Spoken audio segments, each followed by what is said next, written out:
서로 축복하겠습니다. 기도함으로 인생의 방향을 잡읍시다. 하나님의 기쁨이 됩시다. 할렐루야. 오늘은 제6차 특세 20번째 시간입니다. 이제 딱 정상에 올라왔습니다. 오늘은 하나님 앞에 서기라는 제목으로 하나님의 말씀을 전하도록 하겠습니다. 사사기 11장은 전운이 감도는 상황에서 시작되고 있는데요. 바로 앞장인 10장 17절 18절 말씀을 먼저 봉독하고 다시 오겠습니다. 바로 앞장인 10장 17절 18절 함께 봉독해 보겠습니다. 그때에 암몬 자손이 모여서 길르앗에 진을 쳤으므로 이스라엘 자손도 모여서 미스바에 진을 치고 길르앗 백성과 방백들이 서로 이르되 누가 먼저 나가서 암몬 자손과 싸움을 시작하랴. 그가 길르앗 모든 주민의 머리가 되리라 하니라. 암몬 사람들이 요단강 동편에 위치한 길르앗을 점령하기 위해 진을 치고 이스라엘 백성들과 대치하고 있는 상황입니다. 언제 전쟁이 시작될지 모릅니다. 길르앗 사람들이 누구를 이번 전쟁의 선봉장으로 세울 것인지 고민하고 있습니다. 이렇게 긴박한 상황을 보고한 다음에 사사기는 이제 11장으로 들어가는데요. 11장으로 들어가 보면 사사기 기자가 잠시 세월을 거꾸로 돌리고 있는 것을 확인할 수 있습니다. 우리는 거기서 새로운 사사 한 사람을 오늘 만나게 되는데요. 그는 입다입니다. 사사기 11장은 사사 입다를 알리기 위해서 긴 이력서를 소개하는데요. 본문 1절부터 3절까지 말씀 함께 봉독해 보겠습니다. 1절부터 3절입니다. 길르앗 사람 입다는 큰 용사였으니 기생이 길르앗에게서 낳은 아들이었고 길르앗의 아내도 그의 아들들을 낳았더라. 그 아내의 아들들이 자라매 입다를 쫓아내며 그에게 이르되 너는 다른 여인의 자식이니 우리 아버지의 집에서 기업을 잊지 못하리라 한지라. 이에 입다가 그의 형제들을 피하여 돕당에 거주하며 잡류가 그에게로 모여와서 그와 함께 출입하였더라. 이것이 사사 입다의 이력서입니다. 그의 아버지는 길르앗이고요. 자신의 고향인 길르앗의 지명을 따서 이름을 지었던 사람입니다. 입다의 아버지가 어떤 사람이었는지는 정확하게 알 수 없습니다. 길르앗이 그저 자기의 조강지처 외에 한 기생 여인을 첩으로 두었다는 사실만 알 수 있을 뿐입니다. 길르앗은 첩을 통해 아들을 낳았습니다. 그 아이가 입다입니다. 이러한 출생의 과정은 입다로 하여금 뼈아픈 세월을 보내게 했습니다. 한마디로 입다는 서자였던 것이죠. 우리나라 조선시대의 적자와 서자의 구분으로 많은 서자들이 가슴 아팠던 현실을 우리가 알고 있지 않습니까? 소설 홍길동에서 길동이가 겪었던 일을 입다가 지금 그대로 겪었다 하는 것입니다. 적자들이 입다를 괴롭힙니다. 내까지 게 무슨 우리 형제냐? 너는 기생의 아들이니 우리는 너와 배다른 형제도 될 수 없다. 알았냐? 너 우리 눈앞에 보이면 가만 안 둔다. 빨리 꺼져라 이 녀석아. 입다는 수시로 이런 욕을 먹어야 했습니다. 손가락질 받아야 했습니다. 저 멀리서 자신의 형제들이 오는 것을 보기만 해도 고개를 돌리든지 아니면 도망쳐야 했던 것이 입다의 어린 시절입니다. 그는 뼈에 사무치는 고통을 안고 세월을 보냈겠지요. 결국 어느 정도 성장하게 되자 입다는 더 이상 집에 머물 수가 없었습니다. 형제들의 구박을 피해 그는 가출했습니다. 돕이라는 곳에 가서 새로운 인생을 시작했는데요. 이렇게 돕당에 정착한 입다 곁에는 오늘 성경을 보니까 잡류들, 쉽게 말하면 직업도 없이 떠도는 불황배들이 모여들기 시작했고요. 입다는 그들과 함께 어울려 살면서 생의 낙을 그것으로 삼는 그런 인생을 살게 되었습니다. 서자 입다는 이렇게 자신의 인생을 그냥 내팽개쳤지요. 이때 입다가 할 수 있었던 것이 무엇이었겠습니까? 그것은 우리식으로 말한다면 이제 팔자 타령입니다. 우리나라 사람들이 종종 사용하는 말 가운데 그 팔자 있지 않습니까? 이 팔자는 자신이 태어난 해, 달, 날, 시의 간지를 가리키는 이 8글자를 뜻하는 것인데요. 결국 이 사람의 평생 운수, 정해져 있는 운명을 가리키는 것입니다. 따라서 팔자 타령이란 자신의 그 박복한 신세를 한탄하는 일을 가리킵니다. 서자 입다는 그렇게 허송세월하고 있었습니다. 우리 어머니는 왜 날 낳아서 나를 이렇게 기구한 인생의 주인공이 되게 했는가? 차라리 태어나지 않았더라면 좋았을 것을. 서자 입다의 인생은 그렇게 낭비되고 있었습니다. 그는 잡류들과 어울려 돕당을 제2의 고향으로 만들어가고 있었습니다. 그런데 하나님께서 그 입다를 택하셨다는 것이지요. 그를 사사로 세우기로 작정하셨습니다. 얼마간의 시간이 흐른 후 길르앗 땅이 암몬과의 전쟁에 휩싸였습니다. 사사기 기자는 본문 4절 이하에서 그 전쟁의 상황으로 이제 되돌아가서 다시 말씀을 전하는데요. 암몬과의 전쟁을 앞두고 선봉장을 세우는 일에 부심하던 길르앗의 장로들이 마땅한 인물이 없자 다급한 마음에 입다를 떠올립니다. 본문 5절과 6절 말씀 함께 봉독해 볼게요. 5절 6절입니다. 암몬 자손이 이스라엘을 치려할 때에 길르앗 장로들이 입다를 데려오려고 돕당에 가서 입다에게 이르되 우리가 암몬 자손과 싸우려 하니 당신은 와서 우리의 장관이 되라 하니. 길르앗의 장로들은 입다를 암몬과의 전쟁에서 선봉장으로 적극 추천하고 있습니다. 그들은 자신들의 생각을 입다에게 알렸습니다. 하지만 길르앗 사람들의 생각이 쉽게 입다를 기쁘게 할 수는 없었습니다. 입다는 지난날 자신을 아프게 했던 옛 기억들을 되살리면서 그들의 요구를 단번에 묵살해 버립니다. 생각해 보세요. 사실 얼마나 안타까운 세월이었겠습니까? 자신의 의지와는 관계없이 세상에 태어났습니다. 그런데 형제라는 사람들이 그의 출신을 빌미로 구박하고 못살게 굴었습니다. 길르앗 사람들도 예외가 아니었습니다. 지난날의 그 기억들은 입다의 마음을 혼란스럽게 했을 겁니다. 이러한 입다의 거절에도 불구하고 길르앗의 장로들은 이번 전쟁을 통해 입다를 자신들의 지도자로 인정할 것을 약속합니다. 이때에 입다의 선택을 이제 보려고 합니다. 본문 9절부터 11절 관심을 가지고 함께 봉독해 봅니다. 9절부터 11절 말씀입니다. 입다가 길르앗 장로들에게 이르되 너희가 나를 데리고 고향으로 돌아가서 암몬 자손과 싸우게 할 때에 만일 여호와께서 그들을 내게 넘겨주시면 내가 과연 너희의 머리가 되겠느냐 하니 길르앗 장로들이 입다에게 이르되 여호와는 우리 사이의 증인이시니 당신의 말대로 우리가 그렇게 행하리이다 하니라. 이에 입다가 길르앗 장로들과 함께 가니 백성이 그를 자기들의 머리와 장관을 삼은지라. 입다가 미스바에서 자기의 말을 다 여호와 앞에 아뢰니라. 아멘. 할렐루야. 사랑하는 세배용사 여러분, 우리는 이 말씀에서 서자 입다가 이렇게 좋은 기회를 얻게 된 궁극적인 이유를 찾아낼 수 있습니다. 비록 서자의 몸으로 고향을 떠나 잡류들과 생활하던 그렇게 그저 팔자 타령에 익숙해 있던 입다였지만 그래도 그에게는 하나님에 대한 신앙이 있었다는 것이죠. 그의 인생이 그야말로 저 밑바닥 인생, 돌아볼 것도 없는 인생이었는지는 몰라도 그래도 하나님을 향한 신앙이 있었습니다. 만일 여호와께서 그들을 내게 넘겨주시면 내가 과연 너희의 머리가 되겠느냐? 입다가 미스바에서 자기의 말을 다 여호와 앞에 아뢰니라. 성경은 그렇게 기록합니다. 이것이 입다의 신앙입니다. 서자로 태어난 자신의 운명이 치가 떨릴 정도로 싫었습니다. 그래서 그것을 벗어나 보려고 했지만 헛수고였습니다. 누구도 인정해 주질 않았습니다. 그래서 한때는 막 나가려는 순간도 있었습니다. 하지만 그때마다 입다를 붙잡아 주었던 것이 있었다는 것이죠. 그것은 여호와 하나님 앞에 서는 입다의 신앙이었습니다. 그리고 이 믿음을 보시고 하나님께서 지금 입다에게 새로운 인생의 기회를 만들어주고 있는 것입니다. 여기서 우리가 큰 관심을 갖고 주목해야 할 것이 있어요. 그것은 저와 여러분의 인생이나 혹은 우리가 어떤 일, 어떤 사역을 감당할 때 뭐니 해도 태도가 가장 중요하다 하는 사실입니다. 그렇습니다. 태도만 좋아도요, 많은 열매를 맺습니다. 우리의 자녀들에게, 특별히 오늘 우리 시대 우리의 자녀들에게 가르쳐야 될 것이 바로 그 태도예요.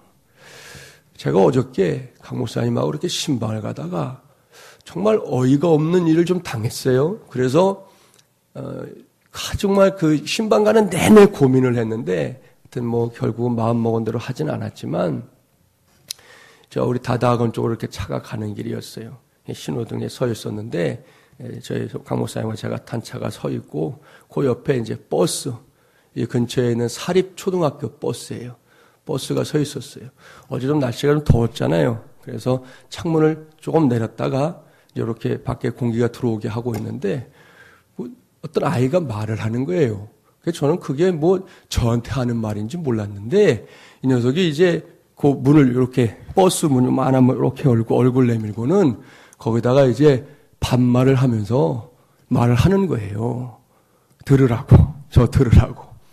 처음엔 몰랐다가 이렇게 보니까 이 녀석이 저거 눈이 마주치니까 얼른 닫더라고요. 강 목사님하고 가면서 얘기하다가 제가 계속 마음에 저거 버스 앞을 딱 가로막고 서서 올라가서 저놈을 붙잡아서 한번 패대기를 쳐야 되는데, 그래야 이게 되는 건데 이걸 지금 해야 되나 말아야 되나? 신방하는 집에 갈 때까지 계속 그 고민을 했어요. 저걸 세워서 이걸 한번 얘기를 해야 되는데 어떻게 해야 되나? 그냥 가야 되나? 하여튼 목사님하고 가면서 얘기하면서 그 얘기를 한 거지요. 그 아이들이 진짜 이제 갈 때까지 갔구나. 초등학생이에요. 제가 보니까 아무리 학년이 많이 돼봐야 3학년? 그 정도 된 녀석이에요.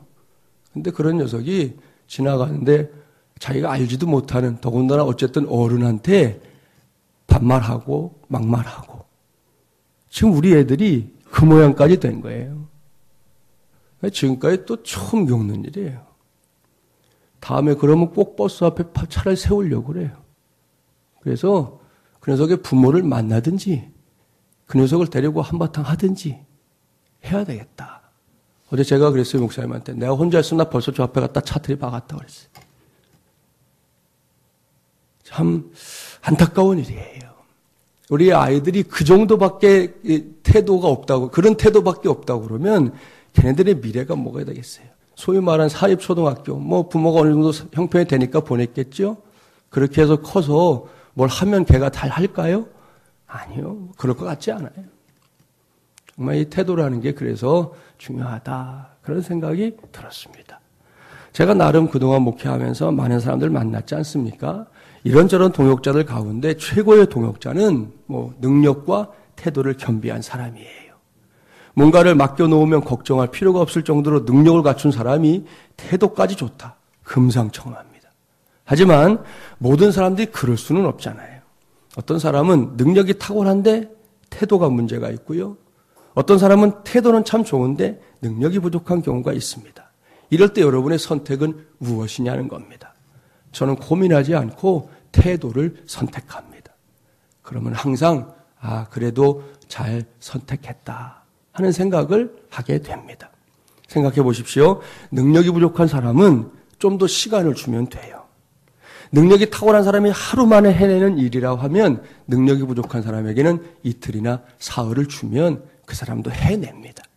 그냥 기다려주면 그것은 해결이 되는 것이죠. 하지만 태도는 다릅니다. 태도는 하루아침에 고쳐지지 않습니다. 잘못된 태도를 바꾸는 데에는 상당한 시일이 걸리거나 아예 바꾸지 못하는 경우도 왕왕 있습니다. 그래서 제가 어제 고민한 거예요. 이 녀석 지금 고쳐줘야 되는데 지금 안 고쳐주면 이 아이가 계속 이런 식으로 간다고 그러면 너무 걱정스러운 거거든요. 그것 때문에 고민이 된 거예요. 제가 무슨 말을 들은 것 때문에 고민된 게 아니라 지금이 고쳐줘야 되는데 이런 생각 때문에 고민을 했던 것입니다. 그러니 우리가 능력보다 태도를 선택하는 거 중요한 일입니다.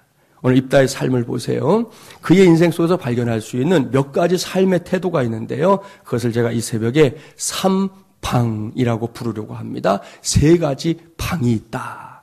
자, 첫 번째 방은 방랑입니다.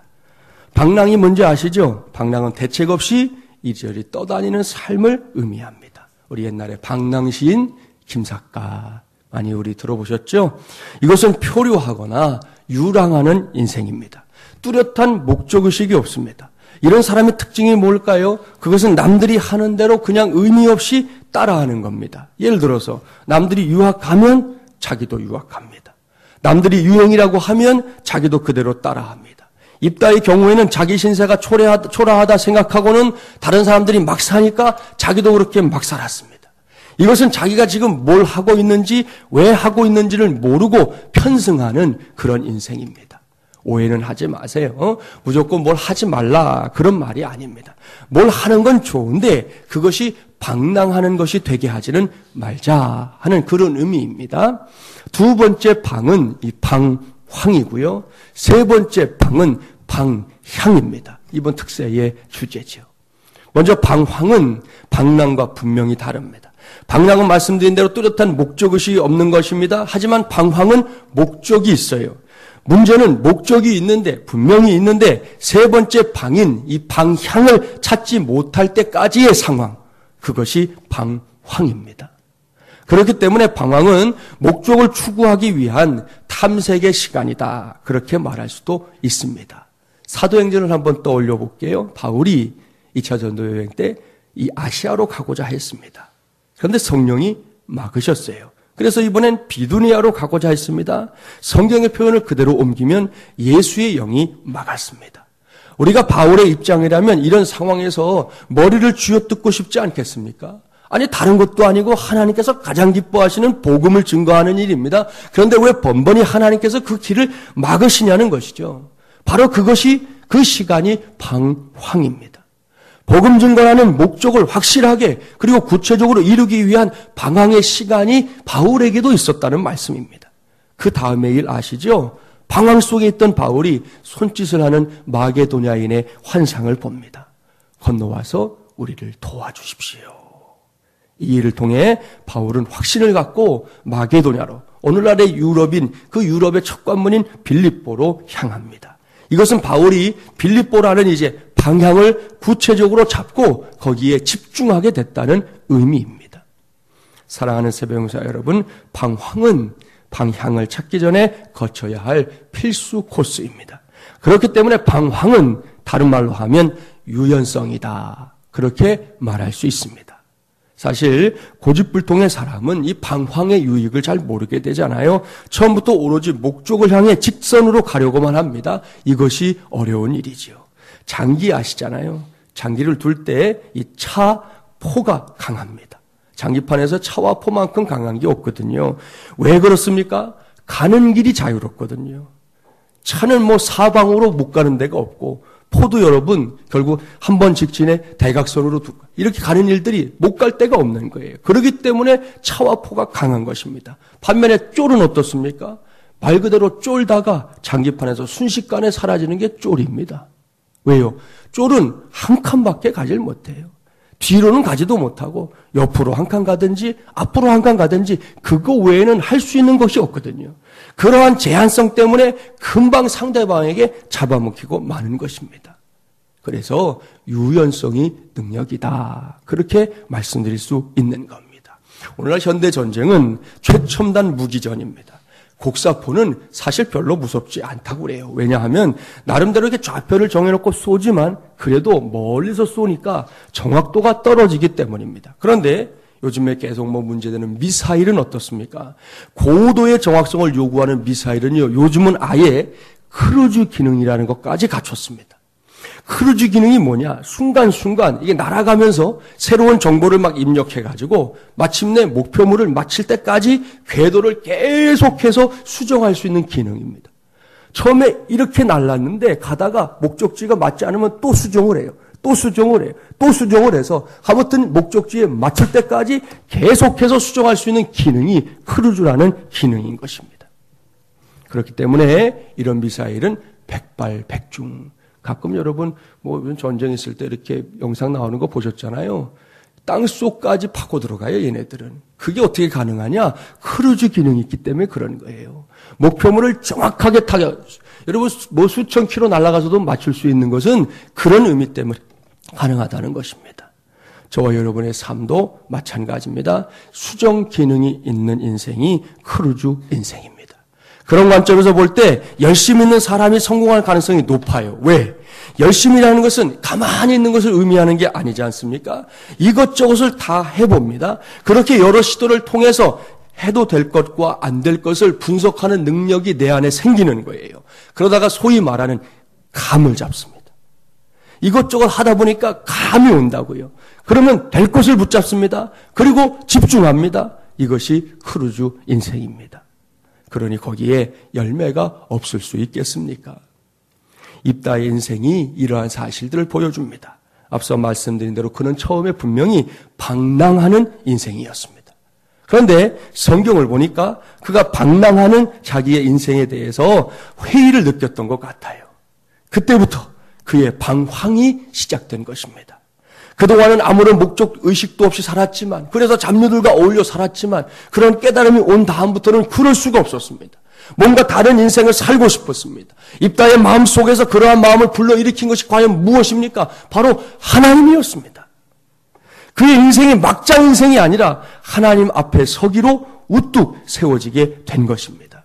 그러다가 드디어 그의 방황마저 종지부를 찍을 때가 왔습니다. 그것은 이스라엘 백성들의 사사가 되어 하나님의 영광을 드러내는 것. 이것이 입다가 찾은 인생의 방향이었습니다.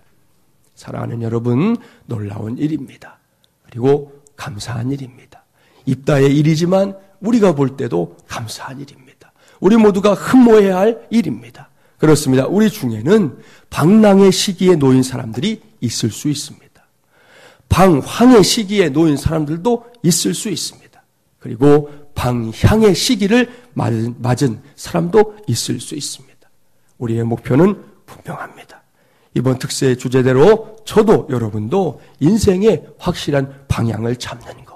그것이 이 새벽을 깨우고 있는 우리 모두의 공통된 목적인 줄 믿습니다. 그렇습니다. 혹 방랑의 시기에 있는 사람들도, 혹 방황의 시기에 있는 사람들도 이제는 이렇게 하나님 앞에서 기도함의 시간들을 통해 꼭 필요한 방향 잡기를 성공적으로 해내시기를 바랍니다.